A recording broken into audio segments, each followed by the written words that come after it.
Now we're just going to do even more of that, practicing what we just did on this next page by also adding on a fraction. Remember, our goal here is to get an answer that's a rational number, meaning it does not have a radical symbol in the denominator at all. All of our answers, when fully simplified, will only have one radical symbol, and if it does have one, it'll be on the top like this. I'm going to go ahead and do 11 with you slowly, and then you can try the other ones. I'm going to write our perfect squares up here at the top one more time.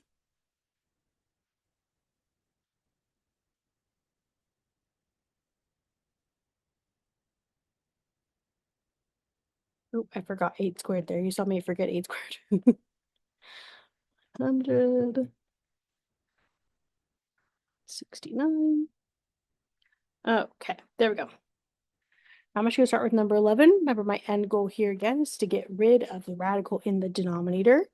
And to do that, I'm going to multiply by an equivalency of 1. That means I'm multiplying by a value of 1. It doesn't look like 1, right? Square root of 50 divided by the square root of 50 is 1, because the same thing happens on the top and the bottom of the fraction. They would cancel out to make 1. But what I'm going to do here is be able to get rid of that radical in the bottom. So this is going to get me square root of 63 times the square root of 50 on the top. On the bottom, I have the square root of 50 squared. Remember, those cancel out to just give me 50. Now, I want to see if I can simplify anything over here. I don't have a number on the outside of a radical at the top, so there's nothing I could cancel out there. Remember, I cannot cancel from inside to outside of the radical. This is not 50, it's the square root of 50, which is some value between 7 and 8 with a bunch of decimal points. It is not a number, like a whole number. What I'm going to do here, just like we did on the ones that are up here at the top, we're going to simplify out a perfect square from all of our radicals to see if we can simplify the entire answer. I have 63. 63 is not a perfect square. It's very close to 8 squared. So I'm just going to see if any of these perfect squares will divide into 63 by using my calculator, and I find that it's going to be 9 times 7. And then I'll do the same thing for 50, square root of 50. Square root of 50 is not a perfect square. It's very close to 7 squared. So I'm just going to divide 50 by all of my perfect squares that are less than 50 and see which of those divides in, and that would be 25 times 2. And there we go. Now what I'm going to do is keep on simplifying.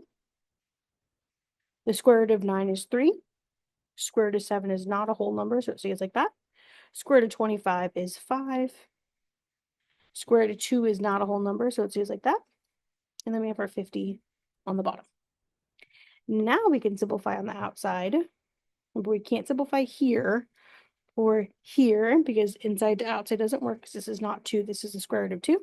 But I can simplify the outsides. So like this is 5 and this is 50. Both can be divided by 5. If I did 5 by 5, I'd have 1 left on top, and 50 divided by 5 is 10 left on the bottom. And I'll just check if I could simplify this 3 and this 10. You can't. 3 doesn't go into 10, and 3 is a prime number, so nothing else can go into 3. So on the top here, I have 3 times 1 on the outside. And then on the inside, I have 7 times 2. That's 14. On the bottom, I have a 10.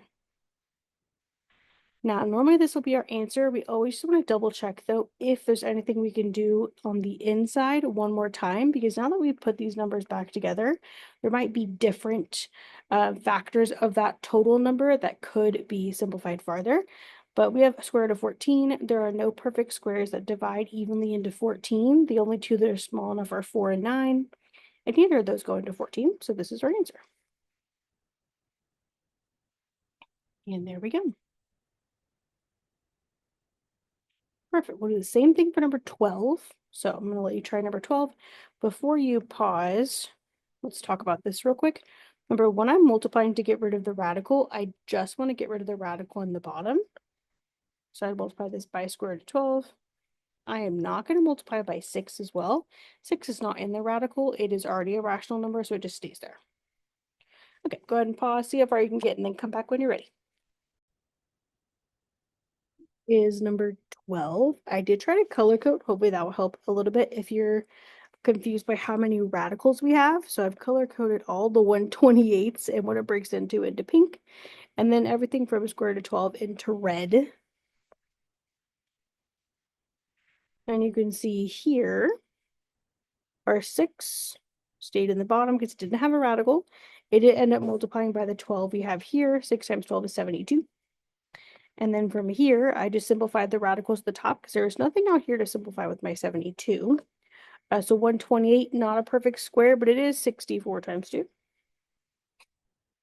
Same thing for 12 here, not a perfect square, but it is 4 times 3. Now I'm just going to simplify my perfect squares. Square root of 64 is 8. Square root of 4 is 2.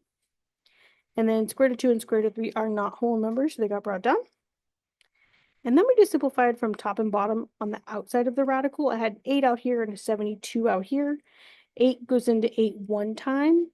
And then if I divide 72 by 8, I get 9. And I did not simplify anymore because there was no number that divides out of 2 and 9. And then I just re-multiplied what was on the inside to give me that 6.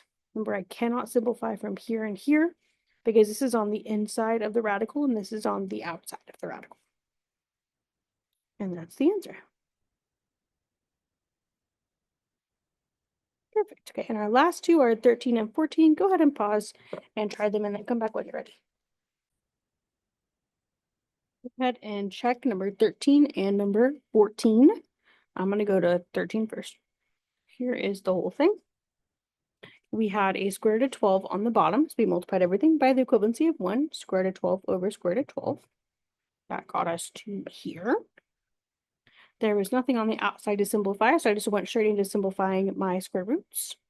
I've color-coded here. 27 is 9 times 3, and 12 is 4 times 3. Square root of 9 is 3. Square root of 4 is 2. And then from here, I just simplify what was on the outside. I had a 3 and a 12. 3 divided by 3 is 1. 12 divided by 3 is 4. And then I simplified again. I had a 2 on the outside and a 4. 2 goes into 2 one time, and it goes into 4 twice. If you wanted to split that up into 2 steps, you're welcome to do that. That leaves us with 1 times square root of 3 times square root of 3 on the top. Square root of 3 times square root of 3. 3 times 3 is 9. And then we just had a 2 left on the bottom. And the square root of 9 is 3. And that gets me to here. And then our very last one here, I didn't color code this one because it was a little bit different. We multiplied by the square root of 6, top and bottom, equivalency of 1. That got us to here.